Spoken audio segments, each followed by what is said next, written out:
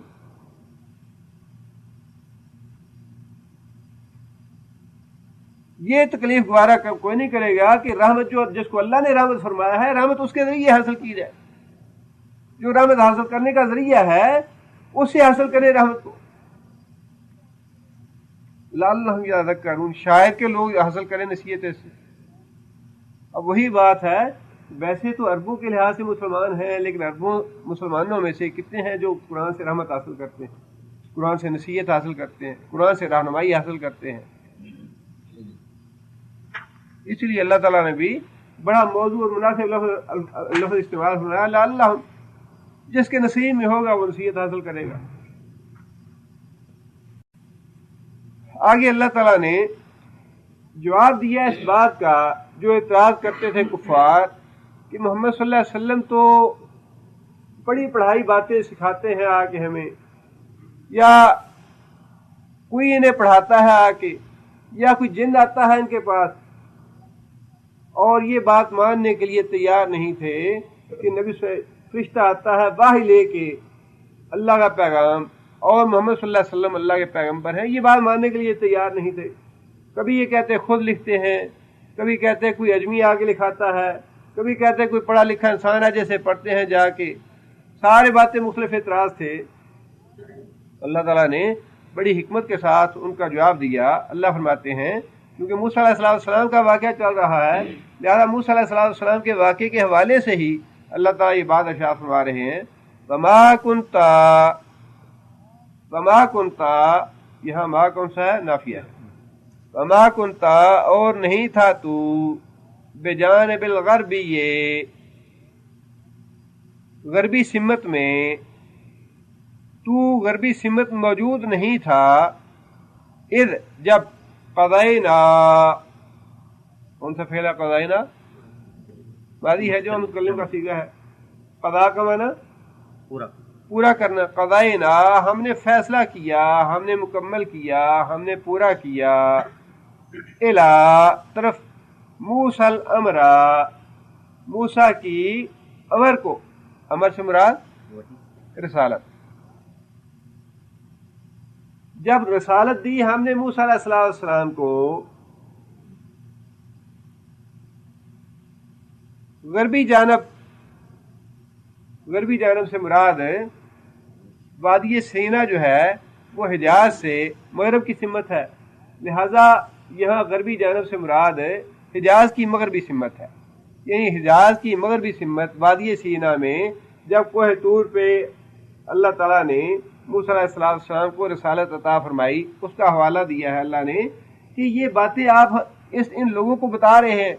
اس طرح موسیٰ علیہ السلام نے سفر کیا مدین کا، وہاں سے واپس آ رہے تھے، راستہ بھول گئے، اندھیری رات تھی اور آگ نظر آئی، آگ لینے کے لیے گئے تو وہاں کوہ طور پہ درخت تھا، درخت پہ وہ روشنی نظر آ رہی تھی، وہاں پہ اللہ تعالیٰ نے فرمایا انی انا اللہ، کہ اے موسیٰ میں تو اللہ ہوں، اور اپنے جوتے بھی اتار دو اور اثار ڈالو، اور سارا اللہ تعالیٰ نے رسالت دی موسیٰ علیہ السلام کو۔ اللہ فرماتے ہیں کہ اے محمد صلی اللہ علیہ وسلم آپ تو وہاں موجود نہیں تھے اس وقت، یہ تو کئی ہزار سال پہلے کا واقعہ ہے جو آپ ان لوگوں کو بتا رہے ہیں۔ جب آپ وہاں موجود نہیں تھے تو آپ کو کیسے پتا چلا؟ اگر بھائی آپ کی طرف نہیں آتی تو پھر آپ کو پتا کیسے چلا یہ؟ اور موسیٰ علیہ السلام کو مانتے تو ہیں وہ لوگ بھی، عیسیٰ علیہ السلام کو مانتے تھے تو وہ بھی، لہٰذا اللہ تعالیٰ نے فرمایا کہ اے محمد صلی اللہ علیہ وسلم آپ تو اس وقت موجود نہیں تھے جب ہم نے موسیٰ کو رسالت دی، جب کہ آپ انہیں یہ خبریں بتا رہے ہیں۔ آگے اللہ فرماتے ہیں وما کنت من الشاہدین، وما اور نہ ہی کنتا تو موجود تھا، من الشاہدین اس وقت جو کہ گواہ تھے یا جو حاضر تھے اس وقت موسیٰ علیہ السلام کے کوہ طور پہ جانے کے 3 واقعات ہیں جو قرآن مجید نے نقل فرمائے ہیں۔ پہلا واقعہ تو وہ جب نبی موسیٰ علیہ السلام مدین سے واپس آ رہے تھے اور کوہ طور پہ روشنی دیکھی تو خود پہنچ گئے، اور اللہ تعالیٰ نے فرمایا کہ اے موسیٰ میں اللہ ہوں، اور فرمایا کہ میں تجھے رسول بناتا ہوں اور تم جاؤ اس کو لے کے اپنے بھائی کو فرعون کی طرف۔ دوسرا واقعہ وہ ہے کہ جب اللہ تعالیٰ نے موسیٰ علیہ السلام کو بلایا اور تورات کی لکھی لکھائی تختیاں موسیٰ علیہ السلام کے حوالے کر دیں کہ یہ ہے تمہاری شریعت کے احکام، اور جا کے اپنی امت کو یہ احکام دو اور انہیں ان پہ عمل کرنے کا حکم دو۔ تیسرا موقع وہ تھا کہ جب موسیٰ علیہ السلام کو اللہ تعالیٰ نے بلایا اور بعد میں سامری نے بچڑا بنا دیا اور بنی اسرائیل جو ہے وہ شرک میں مبتلا ہو گئے، تو اللہ تعالیٰ نے فرمایا کہ اب ان میں سے تم کچھ آدمی چن کے لاؤ جو اس شرک کی توبہ کریں اور اللہ کے حضور توبہ اور استغفار کریں۔ وہ جو جس موقع پہ نبی صلی اللہ علیہ وسلم ان 70 آدمیوں کو ساتھ لے کے گئے تھے، شاہدین سے مراد بعض لوگوں نے، بعض مفسرین کے نزدیک شاہدین سے مراد وہ لوگ ہیں۔ فرمایا کہ نہ تو آپ ان شاہدین میں سے ہیں جو موسیٰ علیہ السلام کے پاس اس وقت تھے کوہ طور پہ، نہ ہی جب اللہ تعالیٰ نے موسیٰ علیہ السلام کو رسالت دی اس وقت آپ وہاں موجود تھے کوہ طور پہ۔ آگے اللہ فرماتے ہیں ولیکن اور لیکن انشأنا کون سا فعل ہے؟ ماضی ہے جو متکلم کا صیغہ ہے۔ انشأنا ہم نے اٹھایا، قروناً کئی قوموں کو، کئی نسلوں کو، فتطاول علیہم العمر، فتطاول اور طویل گزر گیا، علیہم اوپر ان کے، عمر و زمانہ یا مدت۔ ہم نے موسیٰ علیہ السلام کے بعد کئی دوسری قومیں اٹھائیں اور ان قوموں کو گزرے بھی طویل عرصہ ہو چکا ہے۔ اب یہ خبریں آپ بتا رہے ہیں تو بڑا درمیان میں زمانہ ہے، کئی 100 سال گزر چکے ہیں۔ اور آگے اللہ فرماتے ہیں وما کنتا ساویا، وما اور نہیں، کنتا تو تھا، ساویا رہائش اختیار کرنے والا، ٹھہرنے والا، فی اہل مدین، ساویا اسم فاعل ہے، رہنے والا، ٹھہرنے والا، قیام کرنے والا، فی اہل مدین، اہل مدین میں،